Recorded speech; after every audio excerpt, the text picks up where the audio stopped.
L'élixir de la vie. Programme enregistré à l'origine par Riccardo Melo de l'Institut Namasté le 7 janvier 2019. Les audios sont préparés par des volontaires de la pilule de l'Évangile. Notre équipe de collaborateurs a toujours besoin d'aide. Soyez vous aussi volontaires dans notre cause. Rejoignez notre page sur Facebook, Pilule de l'Évangile. Bonjour mes amis, bonjour, je vous souhaite une excellente journée. Nous commençons avec beaucoup de joie. Une nouvelle semaine et avec elle une nouvelle pilule de l'Évangile. De la lumière et de la paix dans votre cœur, dans votre vie et pour toute votre famille. Nous discuterons aujourd'hui d'un sujet que nous n'avons pas abordé ici depuis longtemps. Et je crois que c'est le bon moment pour en parler. L'importance de cultiver une attitude joyeuse dans notre vie. Vous considérez-vous une personne joyeuse ? Vous vous considérez une personne heureuse malgré les difficultés que vous traversez ? Quelle est l'image que vous avez de vous-même ? Quand vous vous visualisez, vous sentez-vous plus ou moins joyeux ? Mes amis, pensez sur ce sujet, c'est très important. La joie est l'élixir de la vie, comme nous dit un ami spirituel qui nous est cher. Il est fondamental que nous puissions ouvrir notre esprit et notre cœur pour trouver des petits moments de joie, même au milieu des grandes peines que nous avons dans notre existence.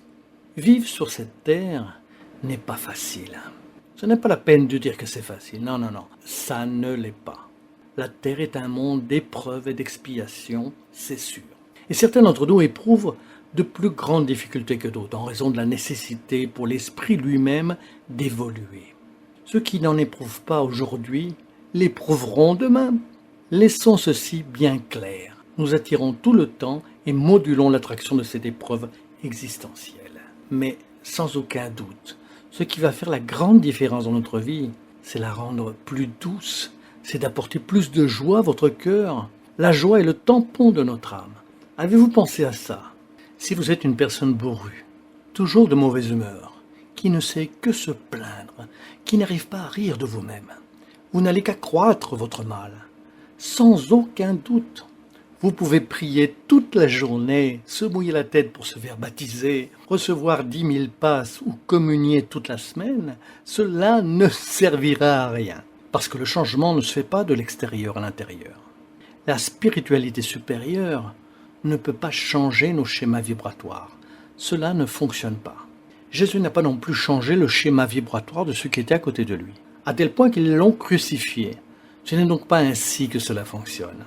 La loi divine respecte nos choix.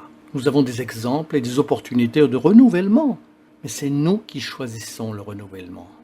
Il est donc inutile d'attendre que quelqu'un nous apporte la joie. C'est ce que beaucoup attendent. Je veux que mon père m'aime pour que je puisse être plus heureux. Je veux que mon mari me valorise. Je veux que ma fille vienne me voir. Oubliez tout ça. Ce n'est pas comme ça que l'univers fonctionne. Nous devons produire notre propre joie. Je sais que c'est difficile, mais c'est comme ça, indépendamment de nos frustrations. Vous avez vos attentes, j'ai les miennes, et si elles ne sont pas satisfaites, nous finissons par être frustrés. C'est naturel. Cependant, malgré les frustrations, nous devons avancer avec de la joie, avec de l'optimisme, apportant ainsi la présence de Dieu dans notre vie. C'est un motif de plus pour moi d'aimer les animaux. C'est tellement bon. Combien de fois je suis triste, amer et en détresse pour une raison quelconque. Et je vais jouer avec mes animaux, les chats et les chiens avec les chamailleries typiques. Je regarde les oiseaux, je regarde le toucan s'envoler d'un endroit à l'autre. J'adore. Là où j'habite, il y a énormément de toucans qui se déplacent d'un endroit à un autre. C'est délicieux. J'aime tous les animaux, je regarde leur spontanéité. J'aime regarder les animaux même à travers les documentaires à la télé. C'est si bon, si relâchant. Être entouré d'enfants, c'est super. Je sais que ça donne du travail. J'ai un enfant en bas âge. C'est si bon. Et pourquoi ? Parce que les enfants sont très spontanés. L'enfant dit ce qui lui passe par la tête, veut s'habiller à sa manière, faire des caprices. Parfois, il donne du travail aux parents, surtout à la mère. Mais les enfants nous apportent de la joie, parce qu'ils sont spontanés. C'est de cela que je parle. Quand on apporte la spontanéité à notre vie, la joie vient avec. Si vous êtes une personne excessivement formelle, ce qui arrive à beaucoup d'adultes, vous perdez de la spontanéité. Si vous voulez faire de votre vie un agenda fermé avec des heures pour tout, et tout doit être fait à votre manière, ce manque de flexibilité ne vous apportera ni du bonheur ni du bien-être.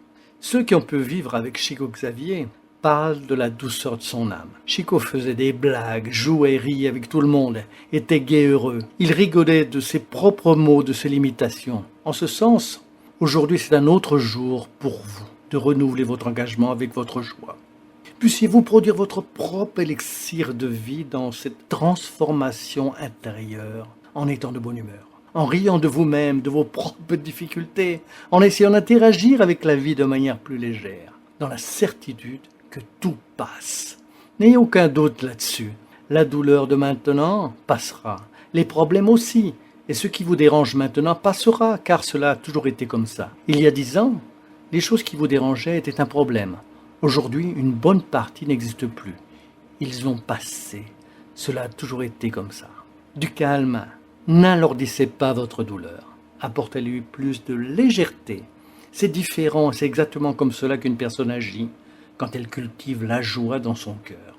Donc, souriez plus. Soyez une personne généreuse, de bonne humeur. Ne vous en faites pas avec les gens à qui votre joie dérange. C'est naturel. Celui qui est dans l'ombre est dérangé par la lumière du soleil. C'est comme ça. Quand nous sortons d'une chambre dans le noir, nous ne sommes pas dérangés par la lumière. Nous devons nous adapter. De cette façon, parfois votre joie dérangera quiconque se trouve à proximité. Elle ne peut pas encore agir de la même manière. Mais respectez le temps de l'autre. Ne vous flattez pas d'être dans un stage plus avancé que l'autre. Soyez juste avec vous-même. Et que, naturellement, la coexistence et l'affection qui sortent de votre âme accueillent les gens autour de vous, qui ne sont pas pour l'instant heureux, afin que, en leur temps, ils puissent s'éveiller. Parce que eux aussi ont leur propre temps. Dieu respecte notre temps, ainsi comme les géants de l'âme avec lesquels nous avons la chance de vivre. Il respecte notre temps en nous apportant de l'inspiration. Que Dieu vous protège, que vous ayez une superbe journée. Commencez bien votre semaine, profitez-en beaucoup, apportez beaucoup de joie à votre vie, de la bonne humeur et du bien-être.